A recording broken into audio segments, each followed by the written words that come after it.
I change things, still I fear the answer's no. In this fucked up world in which I feel I stand alone. All this hate that I feel for you, my one true enemy, once was blind but now I see. It makes me question, why do we choose to live this way? I try to free my mind from what's not meant to be. It makes me question why. Okay, so the first thing you're probably wondering is, hey, Darkness, why aren't you in front of the camera right now? And I understand it's probably going to make you very, very angry that you cannot see my beautiful face, but do not worry, as I have a reason, and that reason is that I started a new job, and I'm really goddamn tired, and I do not feel like dealing with a goddamn camera, so we're just gonna do it with audio, and you're gonna live with it, and if you're not gonna live with it, that's very unfortunate. You shouldn't commit suicide over a game review. That seems a bit extreme. Anyway, moving on. A couple things to mention. Next few weeks, you're gonna see a lot of micro reviews, because I gotta get caught up, and I got a lot to do, and oh my god. Secondly, I started a new job, as I said, and I'm gonna be working a lot, so, really, things are gonna be pretty busy. And what I'm trying to say is that, A, if you haven't sent me a perk for Patreon or for another donation, you should probably do that. And B, don't expect that many streams, you know, cause busy. Just don't expect it. Like if I will try to make one happen eventually, but I would not expect it for at least a few days, if not another week. I mean, I'm working 10-hour shifts right now, so yeah, I'm kind of tired. But that's not important right now. Right now, we got to review a game, because this was sent in by a fan, and by sent in, I mean he sent me the Xbox code that he got with his Xbox One that he was given for Easter, so he didn't actually technically pay for it, I don't think.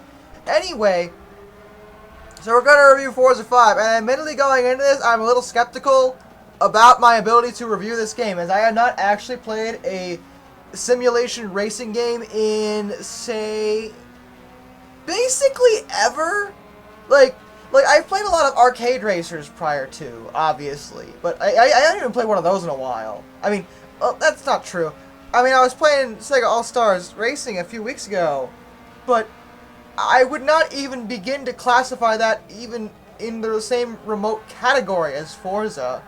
Forza's like up there with Gran Turismo, and you know, things like that. Like it's shooting for more realism. So comparing it to a kart racer seems dumb.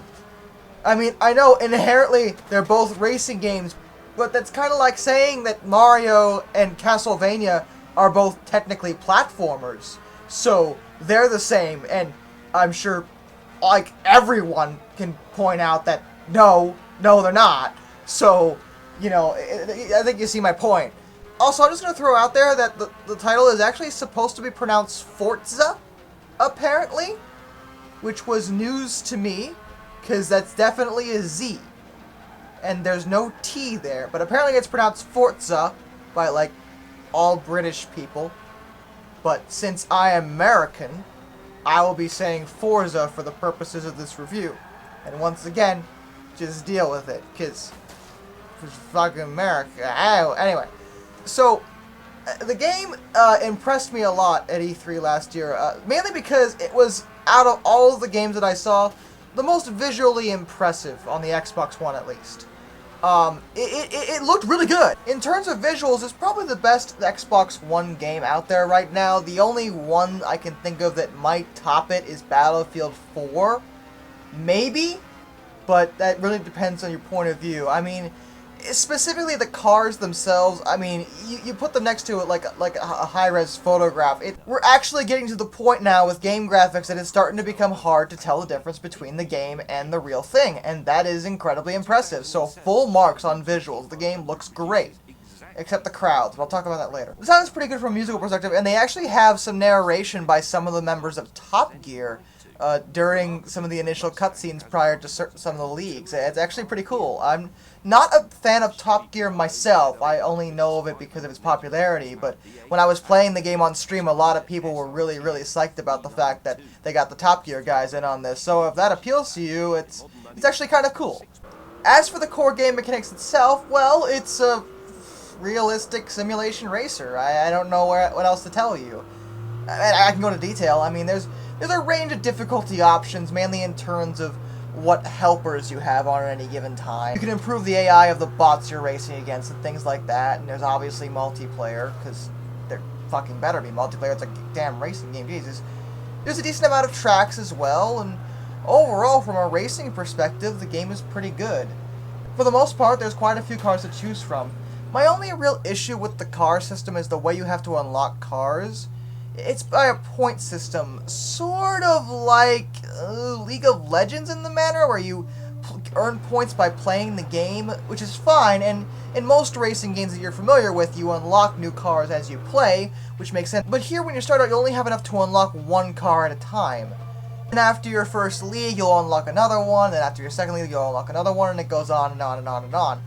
But it just takes a while to unlock vehicles. In fairness, it doesn't really affect me too much, because I'm the type of player that usually sticks to one or two vehicles tops, and oftentimes I've noticed in this game I was only buying new vehicles because I needed specific ones for certain types of leagues. That's how the different modes work in the game. There's different sets, and each set has different car types. There's like, I think like 9 or 10 different cars, maybe even more, and you obviously have to choose a car within the type set for each league, which makes a lot of sense, and that's sort of how you unlock your vehicles. You basically pick your favorite one out of each set and go. And there's not really too many restrictions in that regard. I do stress too many because there are some that I'll talk about later in a second, but I really want to get the good things out of the way, like I usually do. Always gotta get the positivity out of the way first. It's very important that I do that, because I assure you this game is not the most perfect thing out there. I'll get to that in a second. I mentioned difficulty options before, and all the difficulty helpers are on by default when you start, so you'll get the maximum amount of helpers to begin with, and you can start turning them off as you go. Just a word of warning, do not do what I did and turn off all of them. No joke, do not do that. You won't like doing that. Just don't. You'll thank me later. Or you won't thank me at all. But seriously, you don't understand how much the game helps you, like, not spin out. Because you're going to if you turn them all off without easing into it. Just trust me on this, I know. As for other game modes, there's different types of fun races, I guess you could say. There's like bowling, for example, and there's chase systems where you can weave in and out of traffic. Nothing too spectacular in that regard, but it's nice that there's some variety in the game. And I've put this off long enough, so I guess I better get the negatives. I mentioned the graphics look great, but I mentioned the crowd's not looking so good, and this bothers me a little bit, because I notice this kind of stuff. My eyes can see this. Even though I'm moving past the crowd at 70, 80 miles an hour in a race, I see this. The crowd, and I know this is sort of par for the course with racing games, but I would think by now we'd be able to stop doing this. The crowd consists, I believe, of a bunch of 2D photographs mixed in to look like a crowd, and from a distance it looks fine. Like, it's not gonna, really affect the race at all. And again, the cars look great, but again, I see this stuff. I notice them, and they're not 3D-ness, and I guess having a huge crowd like that would take a lot of, time to render and make, so fine, but it's just one of those little nitpicks that I just gotta point it out, I just have to. I also mentioned how the sound is good and the music is good, and yes, that is correct, but I will stress that every time you race, it likes to use the same violin dramatic overlay music, which is great at first, but over time it starts getting just a little bit old. It's never annoying or anything, but I would have liked some better music variety personally. I think that would have been nice. But on to my major complaint with the game. Everything else, like as a racer, it's fine. You know, it's fun, and I gotta give it that. And you know, minor nitpicks aside, overall the game is good except for one thing: the DLC. And I know DLC is a very normal thing in gaming nowadays. Like, that is something that basically every, you know, big AAA title has. Not that... Is Forza, like, a AAA title? Is that what it's considered? I mean, I guess it's backed by Microsoft. Whatever. It doesn't matter. The point is, a lot of games have DLC. And I'm usually a pretty big defender of DLC. I don't mind the stuff. I think it's great to add, you know, more content to... you know, a game you've already purchased rather than wait for another sequel to come out. Oftentimes, the DLC is released for cheaper than the retail cost of an all-new game, and you know. So, I mean, as long as it's done, you know, in a fair manner, I don't see, you know, what the big deal is. But here, okay, a couple things about the DLC in Forza. A, it's bullshit. B, seriously, the fuck, guys. Okay. It's gonna sound stupid, but let me just explain this. Alright, I first encountered DLC when I went into the classic muscle car, you know, set. Cause I like classic muscle cars. Classic muscle cars are great. And I was looking for the classic Charger, you know, which is arguably one of the most recognizable and well-known muscle cars out there and my personal favorite. And it's here, but you have to pay extra for it. This is the classic fucking Charger. And you put it as that is so... There's just something wrong with that to me. Like, I can't not see that as being wrong in my mind. I can't. I just can't. It just bothers me. Like just the fact that this car, of all the cars to make DLC, you put the one that I, you know, wanted to use? And I would assume a lot of people want to use the cars, and maybe that's why they did it. Maybe that's why they did it on purpose. Because they would know that something like the Charger would sell. People would actually pay the extra, to use that car. And you know the worst part is, I did. I absolutely did. They had me on this because I wanted to use the Charger. And god damn it, I just, that sort of thing bothers me. Like you made it that car, and then they kept doing this. Because then when I went to, I forget what the set was called, but it was basically like late 80s, early 90s sports cars, like, you know, stuff like that. I wanted to use the original Corvette, classic car. Well, classic nowadays, not classic when I was born. Very new when I was born. Classic now. Regardless, I wanted to use the Corvette. DLC only. Motherfuckers. Really? Like, come on. Stop doing that. I didn't pay for that one because I got too mad at that point. And there are other kinds of Corvettes in the game. You know, it's just that one, the original, I believe, is what it is, and that one's DLC because of course. And then I noticed something, and this is what bothers me about the DLC the most. It's not so much that they're using popular cars to get people to pay extra. You know, I mean that's sort of a little bit scummy, I would almost say, but it's not a bad business decision. You know, if you want people to buy the DLC, you're gonna want to make the DLC worth it to them. You know, I mean, they got me to get the Charger, so I guess I can't really, you know, knock them for making money.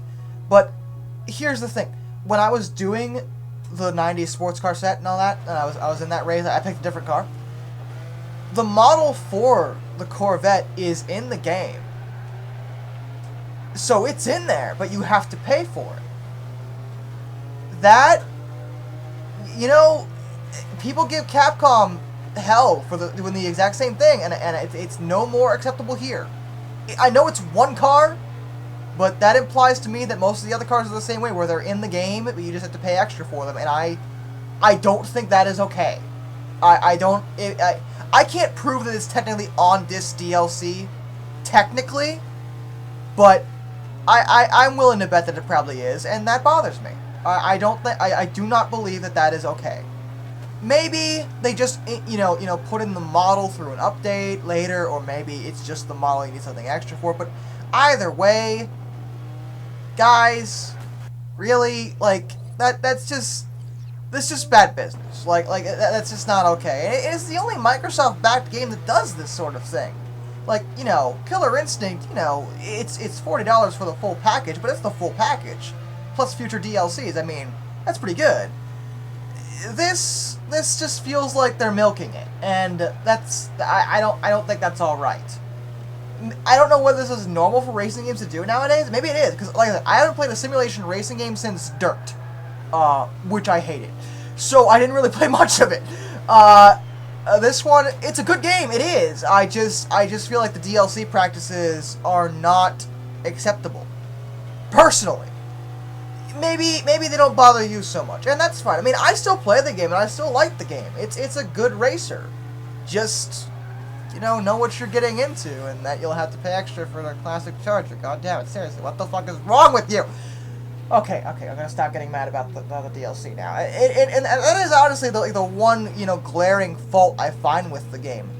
Other than that, the point system is, you know, workable, and the races are fun. So, overall, I would recommend it if you own an Xbox One, but since it's exclusive, you would have to own that, and I know a lot of you don't, so why are you watching this review then if you don't own an Xbox One? I don't know, maybe you like me. That'd be nice. That's cool.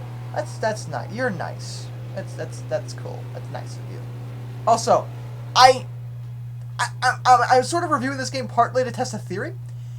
I just wanted to make this clear. I feel like a handful of you might be downvoting these reviews for Xbox One games specifically because they are on the Xbox One. I just am not going to question your console opinions. If you don't like it, that's great. If you don't like Microsoft, that's great. But when you downvote the video, you're not hurting Microsoft, you're hurting me. So I just want you to think about that before you downvote this video just because I'm reviewing an Xbox One game, alright? Anyway, till next time, this is Darkness, and I bid you all a fond farewell.